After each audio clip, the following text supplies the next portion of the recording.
বৃষ্টি মানেই আমার কাছে একটা মজার জিনিস। খুবই আনন্দ লাগে বৃষ্টিতে। তবে মাঝে মাঝে খুব বেশি কষ্টও হয় যখন বন্যা হয়ে যায় খুব বেশি বৃষ্টিতে, তখন একটু খারাপ লাগে। বাট এমনিতে বৃষ্টি হলে খুব এনজয় করি আমরা সবাই। আর বৃষ্টি মানে একটু স্পেশাল খানা দানা। তো অনেক দিন যাবৎ আপনাদের সাথে কোনো খাবারের ভিডিও শেয়ার করছি না, যেহেতু আমি বাড়িতে আসছি। রান্না বান্নার কোনো প্যারা নাই আমার, আম্মাই সব রান্না বান্না করে। তো আমি যে স্পেশাল রান্নাটা করব সেটার জন্য আগে মশলাটাকে ব্লেন্ড করে নিয়েছি। এখানে বাদাম পেঁপে দিয়েছি, 3 রকমের বাদাম, কাঠবাদাম, পেস্তা, কাজু বাদাম আর হচ্ছে চীনা বাদাম আর হচ্ছে পেঁপে ব্লেন্ড করে একদিকে রেখে দিয়েছি। আর অন্যদিকে ডিমগুলোকে হালকা মশলা দিয়ে ভেজে নিয়েছি। ওখানেই আবার পেঁয়াজ কুচি দিয়ে দিয়েছি। এ পর্যায়ে ডিমটা মোটামুটি ভাজা হয়ে গিয়েছে, ডিমটা উঠিয়ে নিচ্ছি।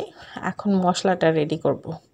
পেঁয়াজ কুচি এটা মোটামুটি ভাজা হয়ে আসছে, সেজন্য আমি এখানে দিয়ে দিয়েছি আদা বাটা, রসুন বাটা।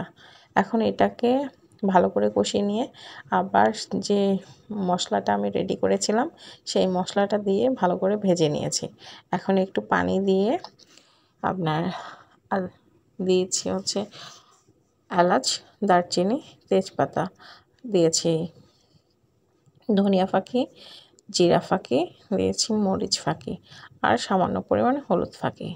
তো আজকে ডিমের কোরমা তৈরি করব, কিন্তু আম্মা বলেছিল যে সাদা সাদা যেন হয়, কিন্তু আমি চিন্তা করলাম যে না, একটু হলদেটে ভাব হলে দেখতে সুন্দর লাগে, সেই জন্য আমি একটু হালকা হলুদ দিয়েছি। কালারটা যেরকম সুন্দর হয়েছে, রান্নাটা খেতে অনেক দুর্দান্ত স্বাদের ছিল। তো এখানে একটু চিকেনের মশলা দিয়ে দিচ্ছি হালকা, তারপরে আমি একটু নাড়াচাড়া দিয়ে নেব।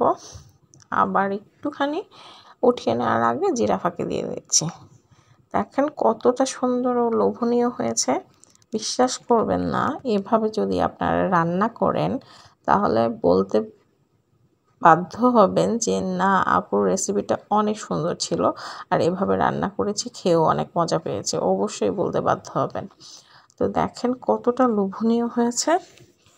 এ পর্যায়ে ডিমের কোরমাটা দিয়ে আমি এখন খাবার খাইয়ে নেব। আজকে খুব বেশি রান্নাবান্না হয়নি, ডিমের কোরমা আর চিকেন ছিল।